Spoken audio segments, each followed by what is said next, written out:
दोस्तों नमस्कार, आप सभी का स्वागत है आज के इस वीडियो में। मोस्ट इंपॉर्टेंट टॉपिक का आज वीडियो रहेगा अधिगम संबंधी निरोगिता, अर्थात जो आप पढ़ते हैं डिसलेक्सिया, डिसकैल्कुलिया, ये सब क्या है इसके बारे में डिटेल वीडियो आपके लिए लाया गया है। तो इस वीडियो को शुरुआत से अंत तक देखिएगा। इसमें पहले हम आपको थ्योरी कराएंगे, उससे संबंधित फिर आपको 18 क्वेश्चंस भी कराएंगे ताकि आप समझ पाएं कि क्वेश्चंस कैसे पूछे गए हैं और आगे भी कैसे पूछे जाएंगे। अगर बात करें आपके सिलेबस में, तो आपके अगर आपने पेपर 1 पेपर 2 दोनों ही फिल किया है तो लगभग 5 से 6 नंबर का ये टॉपिक होता है, क्योंकि एक प्रश्न बाल विकास में पक्का है और 2 लैंग्वेज आपकी संस्कृत और हिंदी में एक प्रश्न, तो 3 नंबर तो यही पक्के हैं। कभी कभी एक प्रश्न आपका गणित में, एक प्रश्न ईवीएस में भी आ जाए।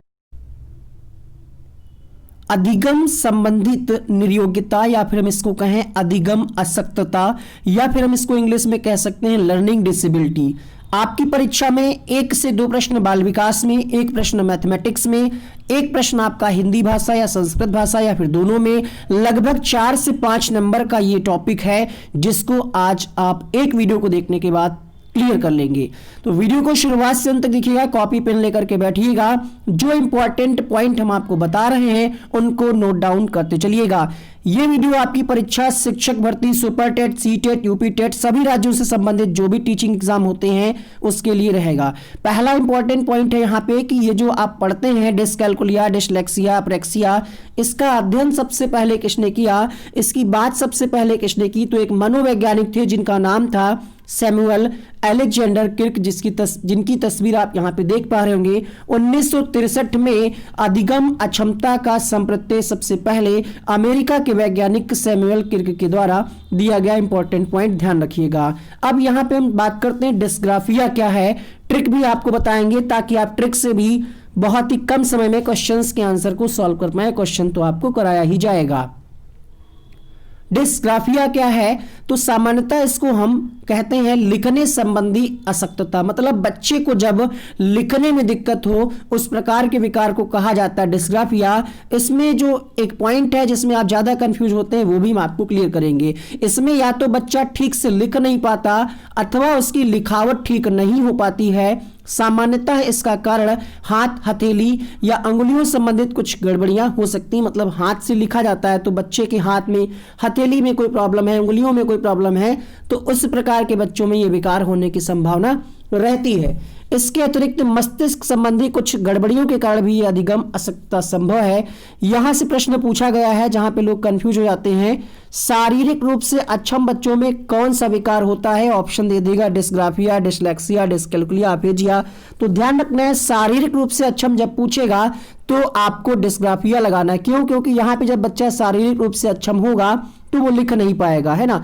तो ध्यान रखिएगा। अब इसकी ट्रिक क्या कहती है, ट्रिक आपने कई सारे वीडियोस इसके पहले भी देखे होंगे, है ना। तो सबका अलग अलग तरीका है, जिसका ट्रिक आपको समझ में आए मैटर ये करता है कि आपको कौन सी ट्रिक आसान लगती है।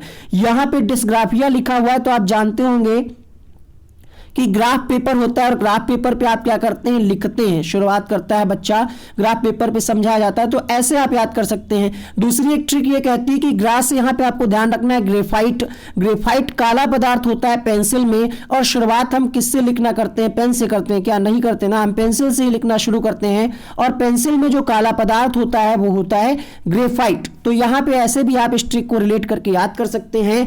जब भी आपसे पूछे कि लिखने संबंधित विकार, तो आपके माइंड में तुरंत क्लिक करेगा कि हम सबसे पहले लिखते किससे हैं, किससे लिखते हैं, पेंसिल से लिखते हैं। पेंसिल में काला पदार्थ होता है ग्रेफाइट।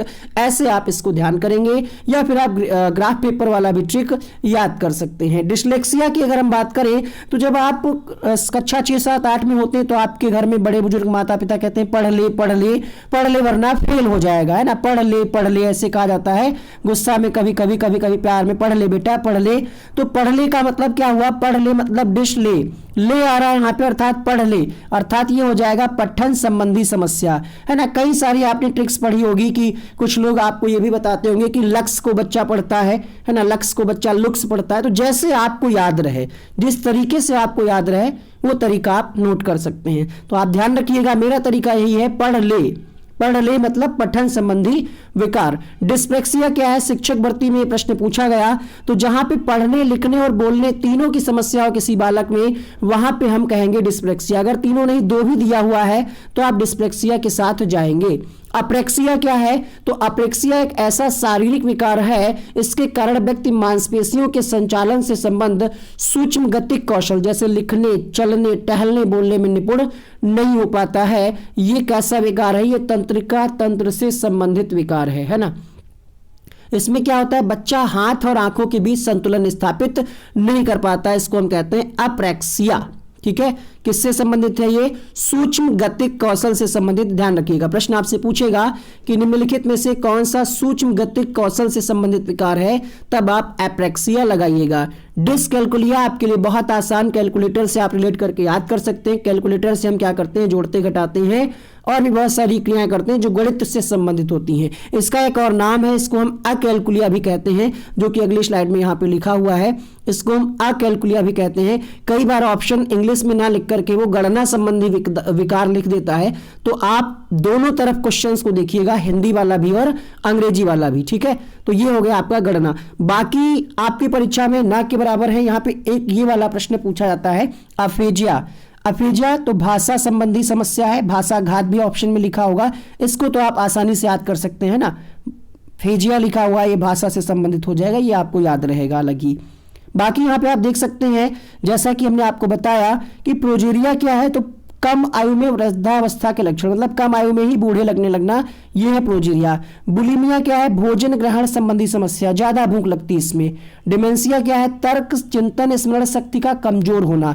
एडीएचडी क्या है? एडीएचडी का फुल फॉर्म आप यहाँ पे देख पा रहे होंगे। ठीक है, अवधान संबंधी समस्या, एक ही किसी चीज पे आपका ध्यान केंद्रित नहीं होता है, इसमें अवधान संबंधी समस्या होती है। एफेजिया क्या है? वाचन, लेखन और भाषा में योग्यता है, वही भाषा से संबंधित अफेजिया जो आपने पढ़ा था, इसके बारे में हम आपको बता ही चुके हैं। डिसआर्थोग्राफिया क्या है? तो ये होता है वर्तनी विकार। ये आपसे पूछा नहीं गई है, बट ये आपसे अभी तक पूछे नहीं गए हैं, बट हमने सोचा इन चीज़ों को भी आपको थोड़ा सा जानकारी हो जाए, अगर प्रश्न पूछ लिया जाए तो आप करके आए वहाँ पे। सेल्यूलोग क्या है? ये स्वयं से बातें करना। कई बार हम आप सभी खुद से बातें करते रहते हैं, तो उस प्रकार की जो बीमारी है, जो विकार है, उसको हम सेल्यूलोग कहते हैं। डिस्मोर्फिया क्या है? स्वयं को ज़्यादा सुंदर, लंबा और ताकतवर समझना ही डिस्मोर्फिया कहलाता है। सोमनबुलिज्म क्या है? तो नींद में चलने की बीमारी है। आपने मूवी देखी होगी कई सारी जिसमें दिखाया जाता है कि नींद में कोई व्यक्ति चल रहा है ना। एमेंसिया क्या है? इसको कहते हैं भूलने की बीमारी। और इंसोम्निया क्या है? नींद ना आने की बीमारी। बहुत सारे लोग नींद आने के लिए क्या है, गोली का प्रयोग करते हैं, दवाई का प्रयोग करते हैं, वो होता है आपका, क्या होता है, इंसोम्निया, नींद ना आने की बीमारी। अब इससे संबंधित कुछ क्वेश्चंस को कराते हैं। पहला प्रश्न आपके सामने है, पठन वैफल्य बच्चों के प्राथमिक लक्षण क्या है? तो पठन वैफल्य लिखा है, आप थोड़ा सा यहाँ पे समझ नहीं पा रहे हैं। ऑप्शन है यहाँ पे न्यून अवधान विकार, अपसारी चिंतन, पढ़ने में धार प्रवाहिता, धारा प्रवाह, पढ़ने की अक्षमता, या फिर एक ही गति विषय को बार बार दोहराना। तो यहाँ पे आप समझ गए होंगे इस प्रश्न का आंसर क्या जाएगा। क्वेश्चन नंबर 1 आपके सामने, धारा प्रवाह, पढ़ने की अक्षमता। पठन वैफल्य लिखा है तो पढ़ने की अक्षमता होगा ना, आंसर जाएगा यहाँ पे ऑप्शन नंबर सी के साथ। पठन वैफल्य मतलब क्या? पढ़ ले, डिसले, इंग्लिश में जब आप देखेंगे तो यहाँ पे डिसलेक्सिया लिखा हुआ मिलेगा। दूसरा प्रश्न आपके सामने, निम्नलिखित में से कौन सा व्यवहार बच्चे की अधिगम निरोगिता की पहचान करता है? अपमानजनक व्यवहार नहीं। देखिए, अधिगम निरोगिता मतलब बच्चे को अधिगम में प्रॉब्लम किस ऑप्शन में आ रही है? मनोभाव का जल्दी जल्दी बदलना, ये कोई अधिगम निरोगिता नहीं है। तो यहाँ पे जब बच्चा डी को बी, वाच को सा और 21 को 12 लिखता है, ये वाली प्रॉब्लम अधिगम निरोगिता है। अगला प्रश्न देखिएगा, एक बच्चे की कॉपी में लिखने में विपरीत छवियां, दर्पण छवि आदि जैसी गलतियां मिलती हैं, इस प्रकार बच्चा लक्षण प्रदर्शित कर रहा है। विकल्प है यहाँ पे अधिगम में असक्तता के, अधिगम में कठिनाई के, अधिगम में समस्या के, अधिगम में असुविधा के। तो देखिए, आप टीचर बनने जा रहे हैं, आपको मनोविज्ञान की भाषा के अंतर्गत कुछ शब्दों को चुनना है। अगर आप नॉर्मल व्यक्ति से पढ़ेंगे तो इसमें से कोई भी आंसर बता सकता है, बट जो मनोविज्ञान की शब्दावली उसके अंतर्गत इसको क्या कहा जाता है? अधिगम असक्तता, अधिगम संबंधी विकार कहा जाता है। पहला ऑप्शन यहाँ पे सही होगा। भाषा अवबोधन से संबंधित विकार कौन सा होगा? भाषा वाली बात यहाँ पे करी जा रही है, तो पठन वैफल्य तो होगा नहीं, है ना, और क्वेश्चन में ही आंसर छिपा हुआ है। भाषा मतलब भाषाघात, अफेजिया जिसको आप कहते हैं। चौथा विकल्प यहाँ पे सही होगा। अधिगम नियोगिता क्या है? पहला ऑप्शन समुचित निवेश के साथ सुधार योग्य नहीं होती, एक स्थिर अवस्था है, एक चर अवस्था है, जरूरी नहीं कि कार्य पद्धति की हानि करे। क्वेश्चन नंबर 5 आपके सामने, तो ये एक चर अवस्था है, ठीक है, आंसर होगा यहाँ पे तीसरा विकल्प।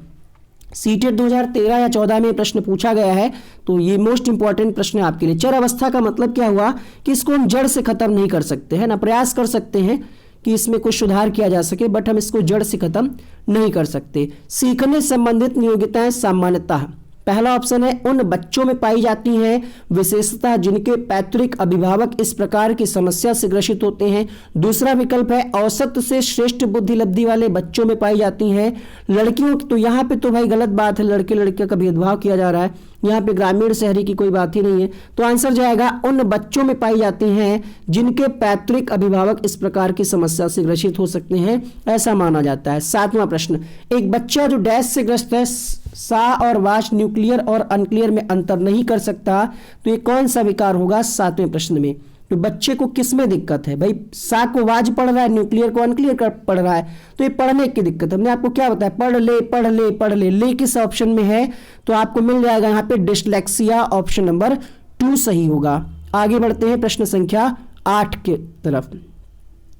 डिस्लेक्सिया किससे संबंधित है? गणितीय विकार, पठन विकार, व्यवहार संबंधी विकार, मानसिक विकार। क्वेश्चन नंबर 8 आपके सामने, तो डिस्लेक्सिया का संबंध किससे है? ये है आपका पढ़ ले, तो ये हो जाएगा आपका पठन संबंधी विकार। 8वें प्रश्न का दूसरा विकल्प यहाँ पे सही होगा। अधिगम अक्षमता का प्रत्यय सबसे पहले किसके द्वारा दिया गया? अधिगम अक्षमता का कॉन्सेप्ट किसने दिया? ये आपसे प्रश्न पूछा जा रहा है। क्वेश्चन नंबर 9 आपके सामने, तो यहाँ पे ग्राहम बेल नहीं होगा, आंसर जाएगा सैमुअल अलेक्जेंडर किर्क के साथ, ऑप्शन नंबर 2 इसका सही होगा। वीडियो को अगर आपने अभी तक लाइक नहीं किया, लाइक कर दीजिएगा, चैनल को भी सब्सक्राइब कर लीजिए और बेल आइकन को भी ऑन कर लीजिए। नासिरा पढ़ते समय अनेक बार अटकती है, उससे पढ़ने में कठिनाई होती है, तो पढ़ने वाला विकार क्या पठन अरुचि नहीं हो जाएगा यहाँ पे? क्वेश्चन नंबर 10 आपके सामने, आंसर होगा क्वेश्चन नंबर 10 के लिए यहाँ पे डिस्लेक्सिया, तीसरा विकल्प यहाँ पे सही होगा।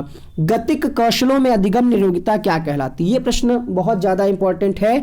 गतिक कौशलों में 11वां प्रश्न आपके सामने, तो इसको हम क्या कहते हैं? डिस्प्रेक्सिया कहते हैं। यही हमने आपको अभी अभी पढ़ाया था, देखिएगा एक बार, ठीक है। यहां पे आप देख सकते हैं डिस्प्रेक्सिया कहा जाए या अप्रेक्सिया कहा जाए, गतिक कौशल, सूक्ष्म गतिक कौशल, यही वाला प्रश्न है, तो इसको हम क्या कहेंगे? अप्रेक्सिया या डिस्प्रेक्सिया। तो क्वेश्चन नंबर 11, बाकी के ऑप्शंस आपको पता ही होगा, है ना। यहाँ पे आंसर जाएगा दूसरा विकल्प, और अगर हम बात करें इसकी तो इसको कहते हैं पठन विकार, ये कहते हैं गणितीय विकार। अगला प्रश्न देखिएगा, डिस्ग्राफिया से प्रभावित बच्चों को मुख्य रूप से डैश में कठिनाई होती है। तो ग्राफ वाली बात आपको याद हो गई। ग्राफ से आप क्या करते हैं? ग्राफ पर सबसे पहले क्या करते हैं? लिखते हैं, या फिर ग्रेफाइट पेंसिल वाला कॉन्सेप्ट पेंसिल से भी हम लिखते हैं। तो ये हो जाएगा आपका लेखन संबंधी विकार। पहला ऑप्शन यहाँ पे क्वेश्चन नंबर 12 का सही होगा। प्रश्न संख्या 13 देखिएगा, अधोलिखित में गणित संबंधी अक्षमता को कौन सा पद परिभाषित करता है? अब यहाँ पे आप ढूंढ रहे होंगे अकैलकुलिया, डिस्कैलकुलिया मिल जाए कहीं पे, तो नहीं लिखा हुआ। हिंदी में आपको मिलेगा गणना दोष या गणना संबंधी विकार या गणितीय विकार। तो 13 का यहाँ पे तीसरा विकल्प सही होगा। यूपी टेट 2019 में यह प्रश्न पूछा गया। अधिगम नियोगिता वाले बच्चे बहुत बुद्धिमान तथा परिपक्व होते हैं, ये कोई जरूरी नहीं है। बहुत सक्रिय हो, उनकी बुद्धिलब्धि कम हो, ये भी कोई जरूरी नहीं है। कुछ भी नहीं सीख सकते, ये क्या कहना उचित होगा? बताइए, कुछ भी नहीं सीख सकते जो अधिगम नियोगिता नहीं। लास्ट ऑप्शन है अधिगम के कुछ पक्षों से संघर्ष करते हैं। क्वेश्चन नंबर 14, तो अधिगम नियोगिता वाले जो बच्चे होंगे, इनको कुछ अधिगम में कुछ कठिनाइयां होगी, अर्थात अधिगम के कुछ पक्षों से संघर्ष करते हैं। यहाँ पे फोर्थ ऑप्शन सही होगा। अगला प्रश्न देखिएगा, क्वेश्चन नंबर 15, डिस्लेक्सिया में यह करने में कठिनाई होती है, व्यक्त करने में, पढ़ने में, वर्तनी में, बोलने में, खड़े होने में। इसका उत्तर आप सभी लोग लिखेंगे कमेंट बॉक्स में। क्लास अभी खत्म नहीं हुई है, आगे भी कुछ क्वेश्चंस हैं। के अतिरिक्त निम्नलिखित सभी के कारण अधिगम अक्षमता उत्पन्न हो सकती है। मतलब एक ऐसा कारण है जिसकी वजह से अधिगम अक्षमता उत्पन्न नहीं होती। 16वां प्रश्न आपके सामने, तो देखिए मानसिक कोई विकास हो सकता है, आप संवेगात्मक रूप से आपको कोई ठेस पहुंची हो, इस वजह से आप में प्रॉब्लम हो सकती है, व्यवहार में कोई बाधा पहुंची हो सकती है, बट इसके लिए सांस्कृतिक कारक जिम्मेदार नहीं है। अर्थात सांस्कृतिक कारक के अतिरिक्त सभी कारण जो है अधिगम अक्षमता के लिए जिम्मेदार माने जाते हैं। आंसर होगा यहाँ पे ऑप्शन नंबर फर्स्ट। अधिगम अशक्तता वाले, पहला ऑप्शन है बच्चों का मानसिक विकास मंद होता है। दूसरा ऑप्शन है बच्चे बुद्धि लब्धि वाले होते हैं, निम्न बुद्धि लब्धि वाले होते हैं। तीसरा है बच्चों को एक समान दिखाई देने वाले अक्षरों में भ्रम होता है। लास्ट ऑप्शन है साइड वर्ड को आसानी से पहचानते और समझते हैं। Question number 17। तो मानसिक विकास कहना ठीक नहीं होगा कि मंद होगा, ये भी ठीक नहीं होगा। आंसर जाएगा यहाँ पे बच्चों को एक समान दिखाई देने वाले अक्षरों में भ्रम होता है। जैसे आपने पढ़ा क्या, सा को बच्चा वाज पढ़ रहा है अर्थात उल्टा पढ़ रहा है, तो यहाँ पे भ्रम हो जाता है। आंसर जाएगा ऑप्शन नंबर थर्ड के साथ। 18वां प्रश्न देखिएगा, अधिगम नियोग्यता वाले शिक्षार्थियों द्वारा एक पूर्ण और उत्पादक जीवन जीने के अवसरों को सबसे अच्छा तरीका क्या है? कमजोरियों पर ध्यान केंद्रित करना, उच्च अपेक्षाओं को बनाए रखना, या फिर विविध कौशलों और युक्तियों का शिक्षण करना जिसे सभी संदर्भों में लागू किया जा सकता है, या फिर आप प्रोत्साहित करेंगे। सबसे बेहतर ऑप्शन क्या है? लिखा क्या सबसे अच्छा तरीका, तो यहाँ पे हम क्या करें, विविध कौशलों और युक्तियों का शिक्षण करना जिससे सभी संदर्भों में लागू किया जा सके। आपको होमवर्क में दिया गया उसका उत्तर कमेंट बॉक्स में लिखिएगा। उम्मीद करते हैं क्लास आपको पसंद आई होगी, तो वीडियो को लाइक करें, शेयर करें, सब्सक्राइब करें। वनडे एग्जाम स्टडी यहाँ पे पिछली क्लास का लिंक बन करके आ रहा होगा, यहाँ पे आप देखिएगा और उसको आप सभी लोग क्लिक करके देख लीजिएगा। तो थैंक यू सो मच, उम्मीद करते हैं और बहुत ज्यादा